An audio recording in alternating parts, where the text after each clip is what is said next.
Good morning.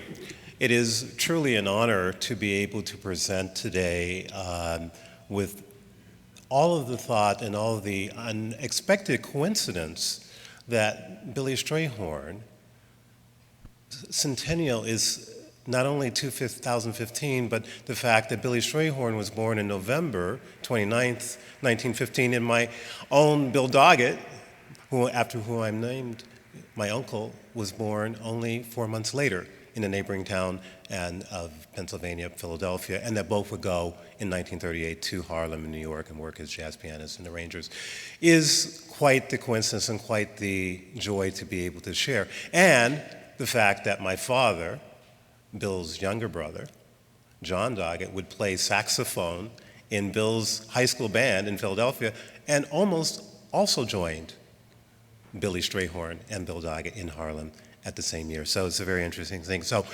Billy Strayhorn's very important. We have a lot of ground to cover. There's a lot in this particular presentation that pushes the envelope, but this is a portrait of Billy Strayhorn, an important, clear, unedited portrait of Billy Strayhorn, both in words and in sound and in his music. And so to set the tone, we'll begin with this wonderful introduction.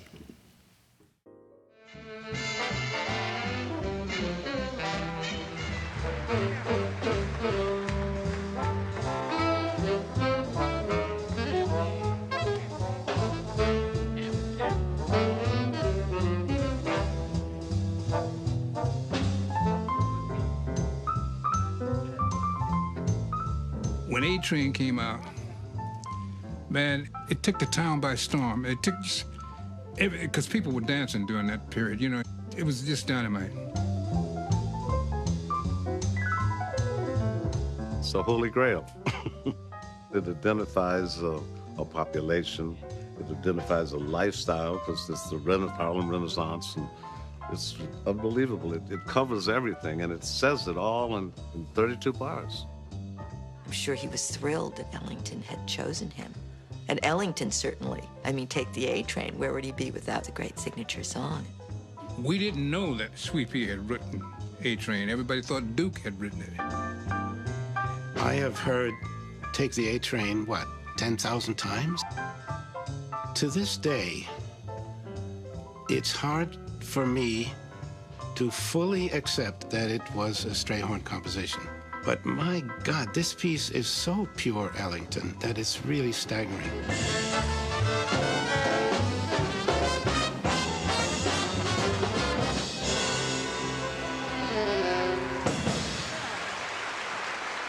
Billy Strayhorn. With Strayhorn as catalyst, Ellington ushered in what is arguably the greatest period of his career. He founded his own powerful music publishing company, Tempo Music, to bypass ASCAP. Take the A-Train has always been its greatest revenue producer. But Billy Strayhorn, its author, was still not on Ellington's payroll and received none of the song's royalties. I used to visit all the very gay places, those come with me places, where one relaxes on the axis of the wheel of life to get the feel of life from jazz and cocktails. The girls I knew had sad and sullen gray faces with distant gay traces that used to be there. You could see where they'd been washed away by too many through the day. 12 o'clock tales. I used to visit all the very gay places, those come what may places, where one relaxes on the axis of the wheel of life to get the feel of life, of jazz and cocktails. The boys I knew had sad and sullen gray faces with distant gay traces that used to be there. You could see where they'd been washed away by too many through the day. 12 o'clock tales. Quite an introduction and also quite the statement. Billy Strayhorn reveals and gives us a window into his inner person and to his inner thinking through his words as well as his music. So I made a point of mixing and juxtaposing those two different versions, iconic versions of Lush Life, which we'll hear a little bit more later. So we begin. So who was Billy Strayhorn? Billy Strayhorn was born November 29, 1915, to Lillian Young and James Nathaniel Stayhorn in Dayton, Ohio. The Strayhorns moved to the Homewood section of Pittsburgh during World War I, where Billy's father found work. For generations dating back before the Civil War, Lillian Strayhorn's family roots were in Hillsborough, North Carolina, where the young Billy spent a lot of his time with his grandmother, sent there by his mother to protect him from the physical violence and abuse from his alcoholic father.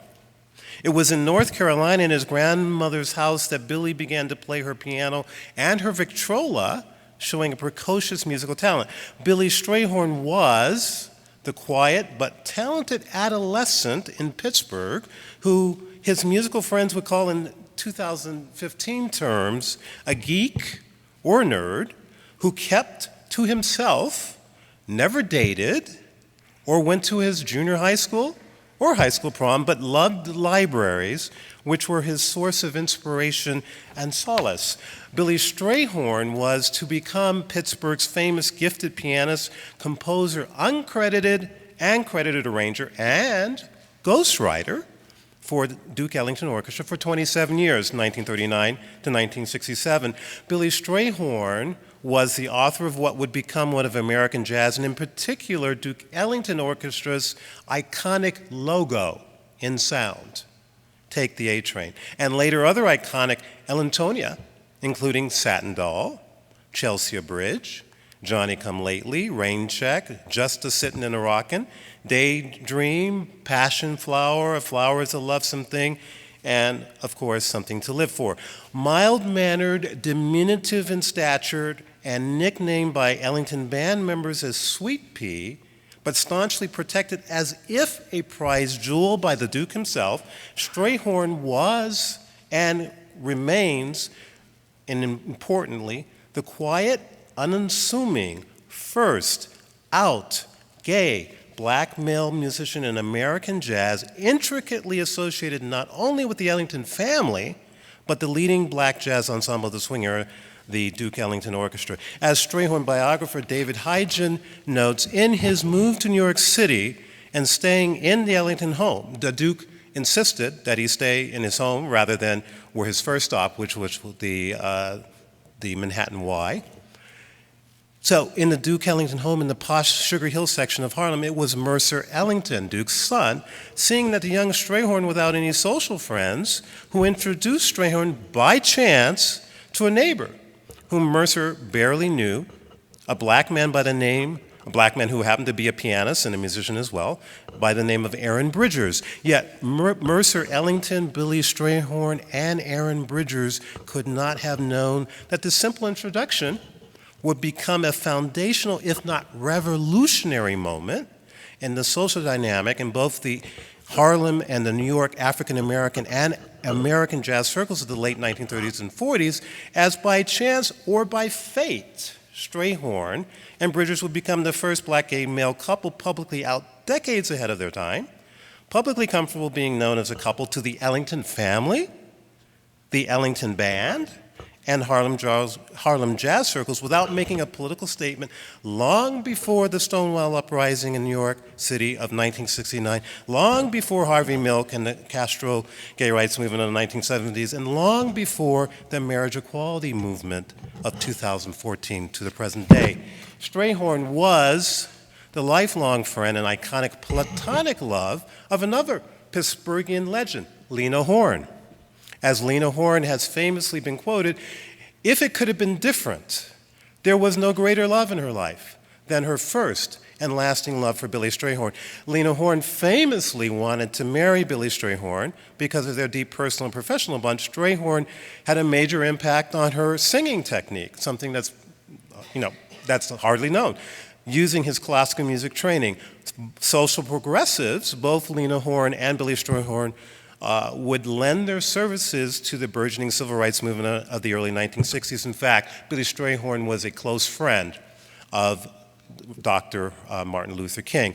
For purposes only of conjecture, had Lena Horne and Billy Strayhorn been inclined to create a false public image, often marketed by Hollywood handlers of the 1940s, perhaps an arranged marriage for public image might have been an interesting turn for the marketing and branding of both Lena Horne and the Duke Ellington organization. But alas, so Stayhorn was and continues to be the important creative source in Black Pittsburgh jazz circles, who gave important breaks to two fellow Pittsburgh jazz icons, Billy Eckstine and Earl Garner. It was in the 1937 and 38 revivals of Strayhorn's popular 1935 musical, Fantastic Rhythm, that Billy Eckstine is quoted by the biographer David Hygen, "I got my first big break as a singer, performing in Fantastic Rhythm. A second big break came when Stayhorn decided not to be the house pianist in the revival of his popular musical, and that was given to the young Pittsburgh pianist, Earl Garner." So Stayhorn was the gifted and trusting musician, grateful for his big break, who wanted only to please his new boss without a sense for a contractual business protocol, who agreed to come into the Ellington organization without a working contract, spelling out a position, a title, duties, or a contract that's stating the terms of payment for his arranging and composing services. And of course, for the payment of royalties, the songs that he would write, but Ellington would record. Alas, Billy Strayhorn was the Duke's personal prize compositional jewel, protected but also reviled in jealousy by other band members who questioned the Duke's embrace of this quiet, unseemly man who upended previous power relationships within the Ellington band. Most notably, from the beginning of the arrival of Billy Strayhorn, the existing balance of power was changed with the Ellington composer in residence, Juan Teasel. After all, it was Juan Teasel who had created the iconic Ellingtonia of Caravan, Pyramid, and Perdido.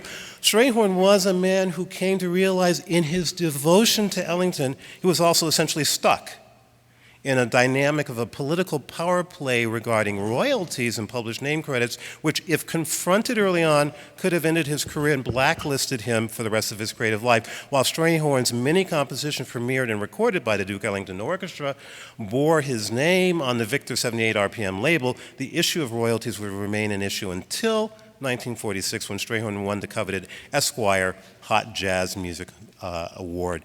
Yet against this unseeming backdrop of professional complications, Billy Strayhorn was one of the greatest compositional voices and American songwriters since the death of George Gershwin in 1937, an exceptional pianist, composer, and arranger, the junior composer, if not ghostwriter, for Untold Ellingtonia, an underappreciated revolutionary force in American jazz decades ahead of his time as a first closeted, then out black gay man in what was a particularly homophobic environment of an all-black male jazz band in the 1930s and 40s, heavily marketed and branded with a virile and suavecito heterosexual commercial image, which was, of course, the Duke Ellington Orchestra, more so than the Count Basie Orchestra, the two leading, if I can just, I'm ad-libbing on here, the two leading images of African-American black swing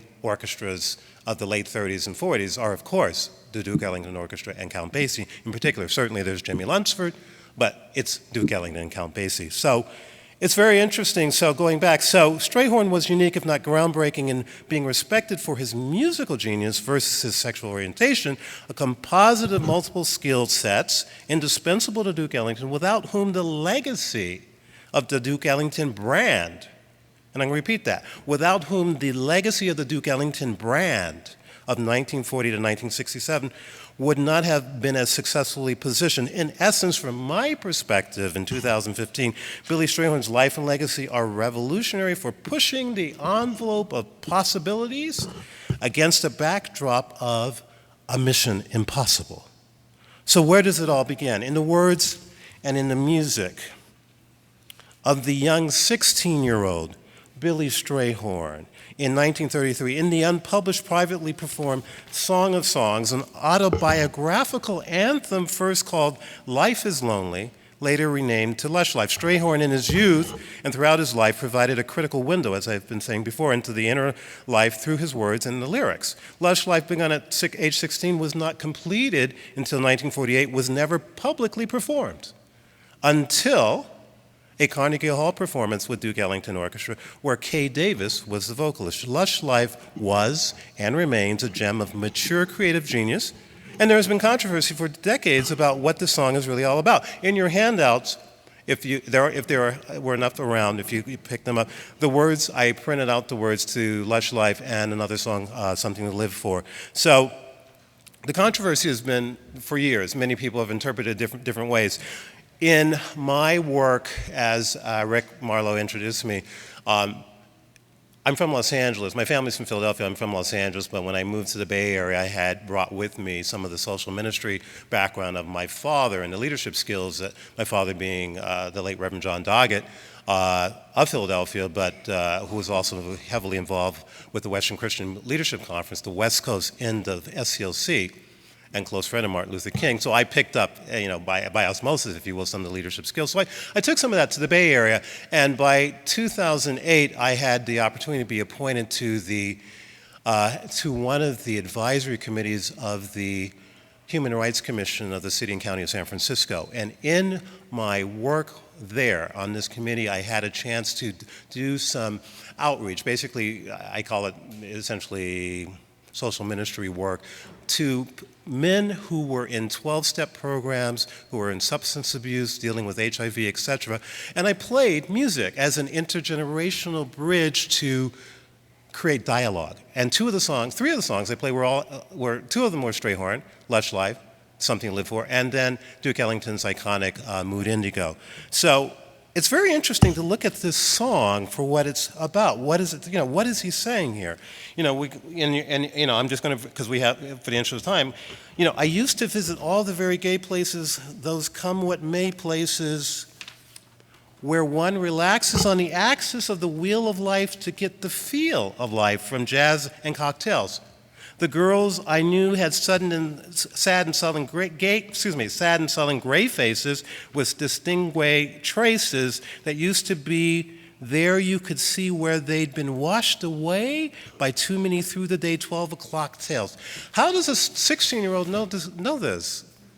How could a 16-year-old even imagine this? Well, as David Hagen, the critical biographer, has noted, it was a fantasy. Billy Strayhorn, known to his friends, never went out, never dated, was essentially asexual in the 1930s from their perception. Of course, later on it was revealed that, he was just basically what's termed today closeted. He was afraid to be seen or out, et cetera, so forth. There's a whole lot around this, but I won't go into it. So how does it happen? Well, he obviously spent a lot of time in libraries. He obviously went to the movies. So it was really, if you will, how would I call this? A projected fantasy of a life that he had not yet experienced but could relate to, and yet managed to coin and capture and bottle in a way that only someone perhaps 45, 50, or 60 with a lot of love experience, someone like maybe a Noel Coward, or Dorothy Parker, who had been so much further along, or even, let's say, a Bertolt Brecht. If you look at the lyrics in Brecht, Threepenny Opera. I mean, that's, here's a 16-year-old Billy Strayhorn revealing that kind of maturity. So let's move on here, because I want to go and have you listen to this particular version. Nancy Wilson focuses on the words like no other version. I think this is interesting to hear.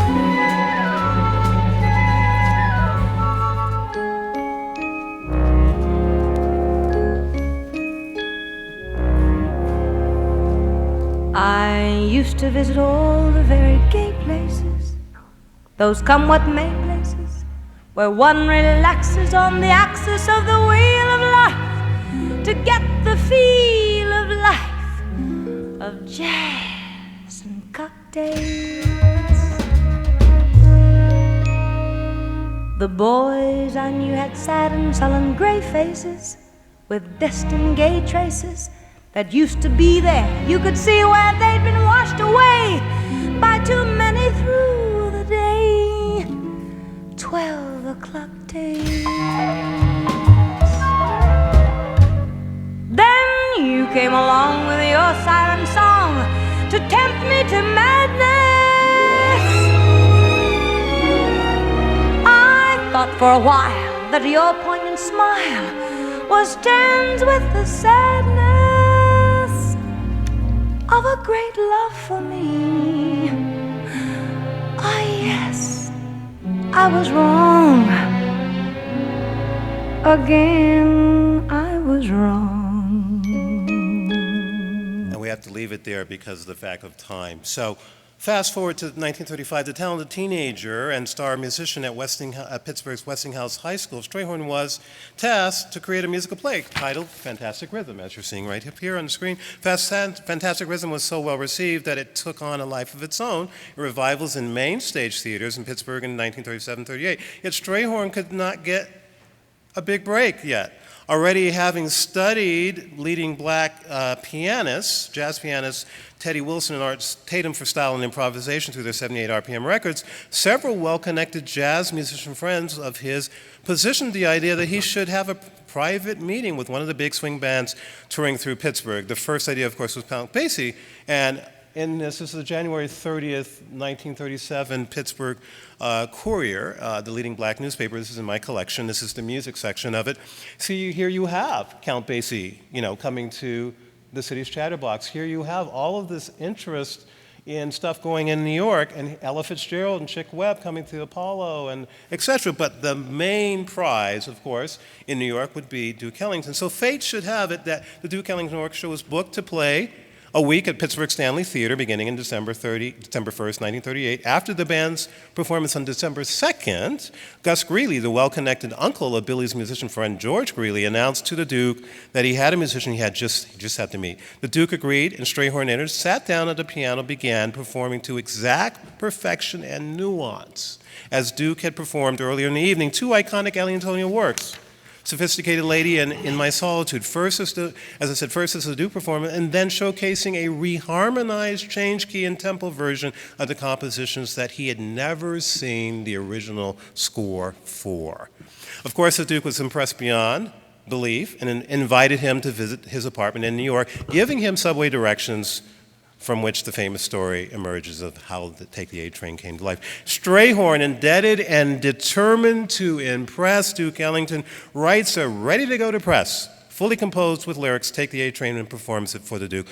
What is amazing about the A Train, I'm going to go through my PowerPoint coming up, yes. What is amazing about the A Train creation story is that not only did Stayhorn seek to impress the Duke with his seriousness about being an arranger, he also modeled his perceived new role as house arranger for the Duke Ellington Band after his role model, Fletcher Henderson, who had already become the all-important in-house arranger for Benny Goodman, who was Benny Goodman, and of course responsible for Benny Goodman's great hits. So we arrive at the core repertoire of Billy Strayhorn. In your handouts there are, these are listed. Take the A Train, Satin Doll, Chelsea Bridge, Daydream, Johnny Come Lately, A Flower is a Lonesome Thing, etc. and so forth, and the final composition, Blood Count, which was a final composition that referenced his illness, which he was, in 1964, he was diagnosed with throat cancer and died eventually of throat cancer. The extended compositions, look at this. Collaborated with Ellington on the Perfume Suite, the Deep South Suite, Such Sweet Thunder, A Drum is a Woman, Nutcracker Suite, Peer Gynt, Far East Suite. Amazing. So let's listen to Billy Strayhorn, Johnny Come Lately.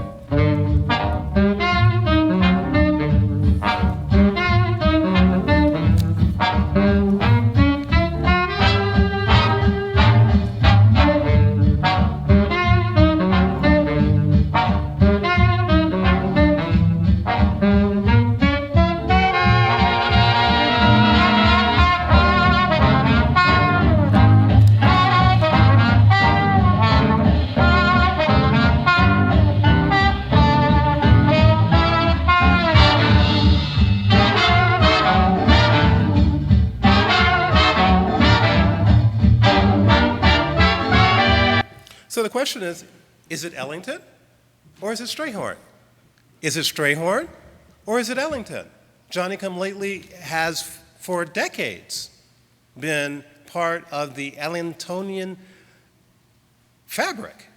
I mean, it's iconically Ellingtonian, but yet it is Stayhorn. Fortunately, as you saw in that initial recording, Stayhorn was credited as well as with if you can see on the screen, Clementine was another Stayhorn, and this was the original 78. This is from my collection. Next one, we'll just for a hot second listen to this because we're short on time. This is Clementine.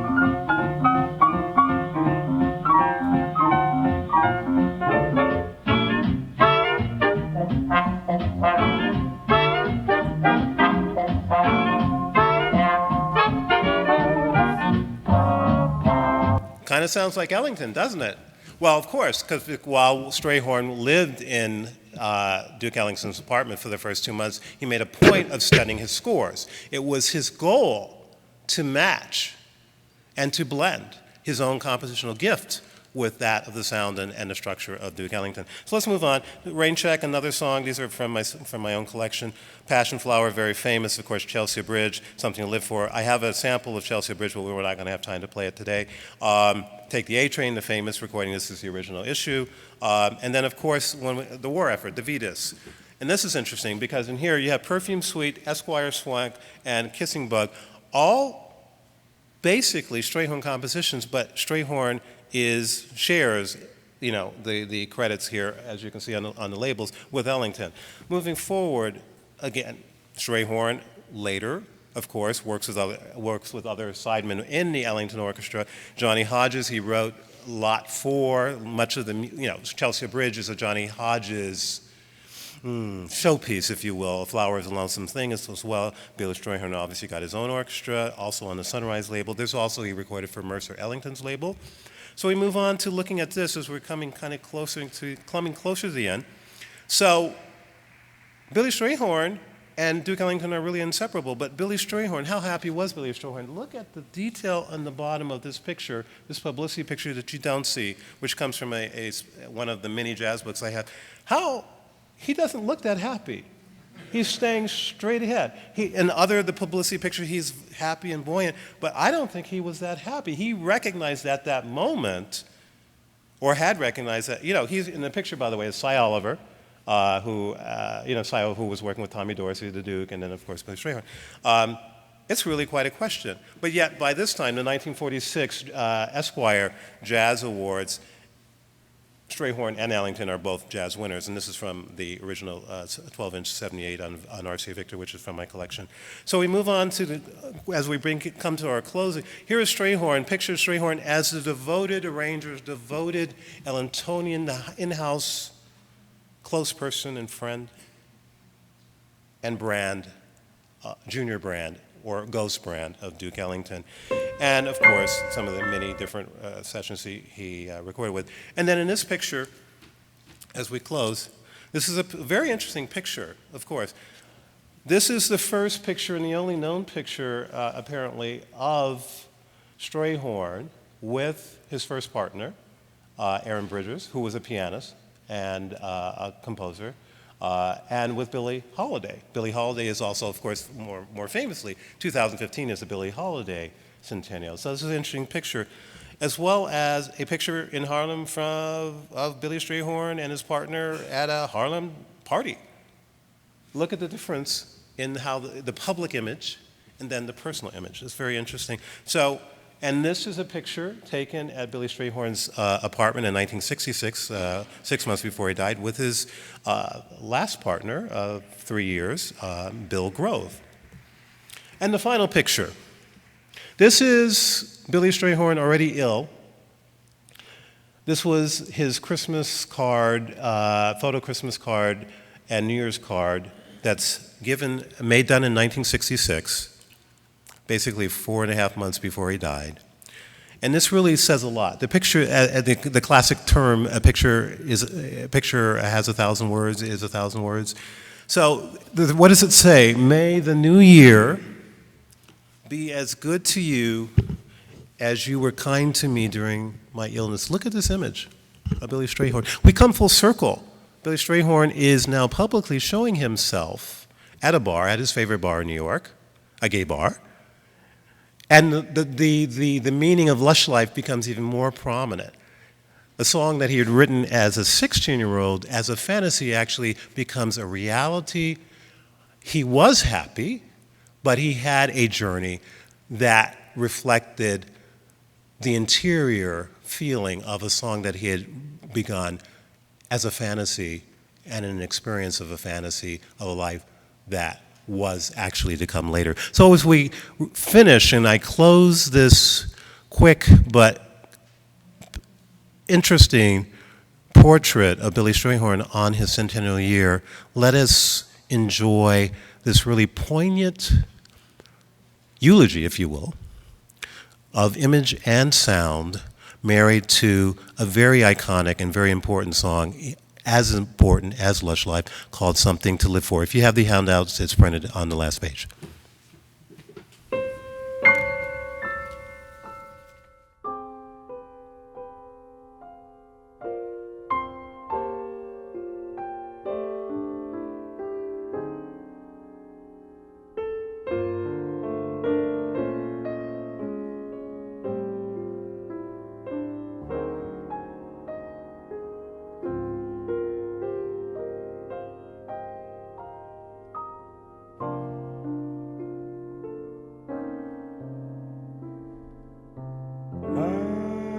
Have almost everything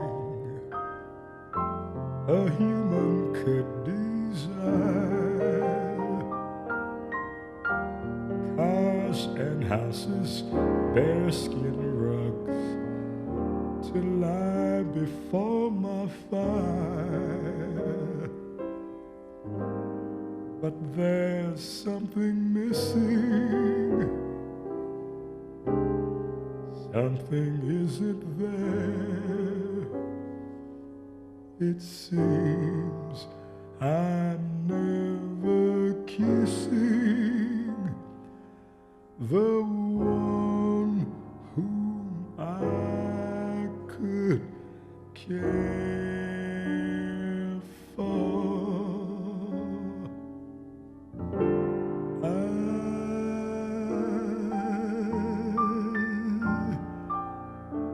Want something to live for,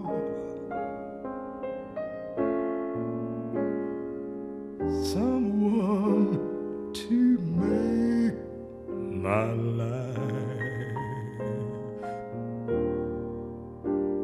an adventurous dream.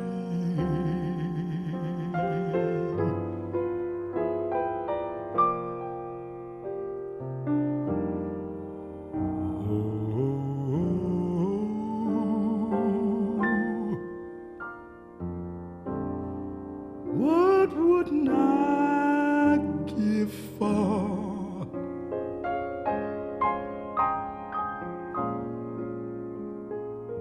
someone who'd take my life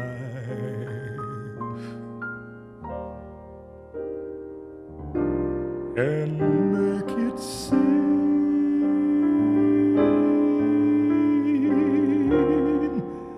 gay as they say it ought to be.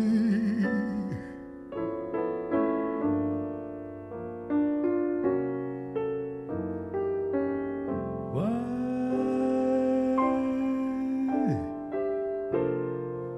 can't I have love like that brought to me? Brought to me.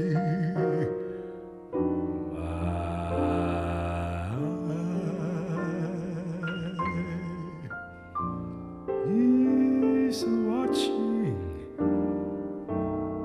the noon crowds, searching the promenades,